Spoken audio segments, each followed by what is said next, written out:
está predominantemente em todo lugar e é de crucial importância para o mundo. O conforto térmico é uma sensação humana que está diretamente ligada a fatores físicos, fisiológicos e psicológicos. Sendo assim, é uma condução mental, uma busca por satisfazer o corpo humano com o ambiente térmico de um determinado lugar. É um bem-estar de permanecer termicamente confortável. O desconforto ocorre quando a pessoa não se adequa àquela determinada temperatura e começa a sentir muito calor ou frio.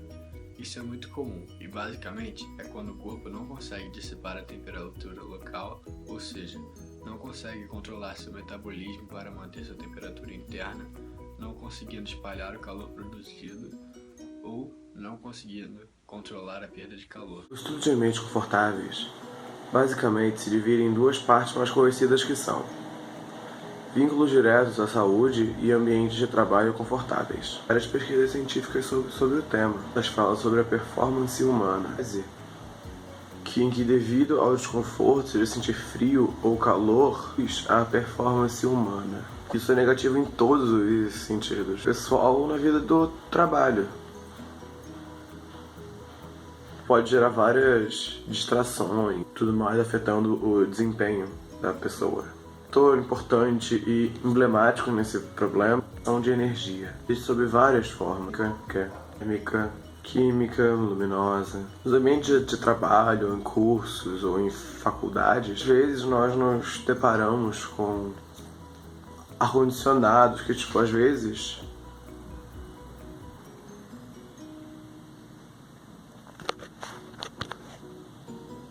é prejudicial à saúde. Principalmente nos dias que já estão frios, não precisam de ar-condicionado, mas mesmo assim eles deixam ligado.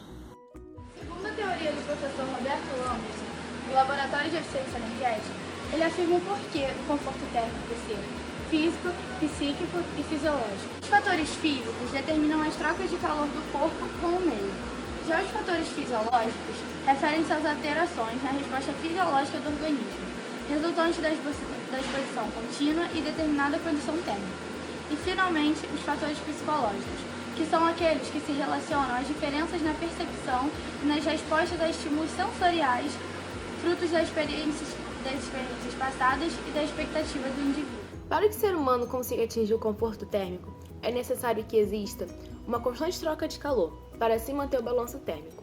Segundo Steve Rich Thuneby, o ser humano é uma máquina térmica e ele afirma que o calor gerado pelo organismo pode variar de 100 watts a 1000 watts. E uma parte desse calor é destinado para que o corpo funcione bem e o outro é destinado às atividades externas.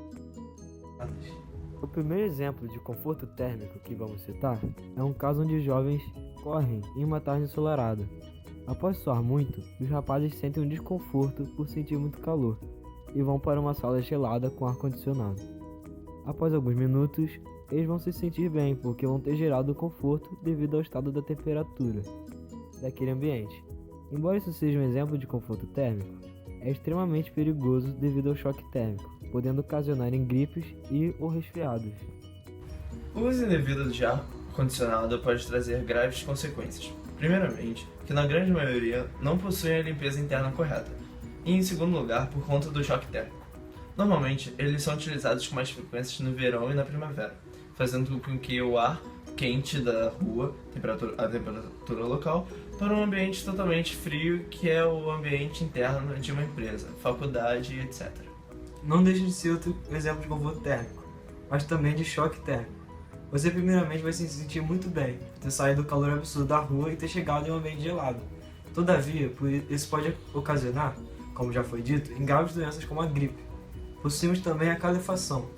Mas como o ar-condicionado, se você está em um ambiente extremo de muito frio e vai para um ambiente quentinho interno, vai haver choque térmico também. O ser humano é um ser homeotérmico, com uma temperatura do corpo entre 36 e 37 graus.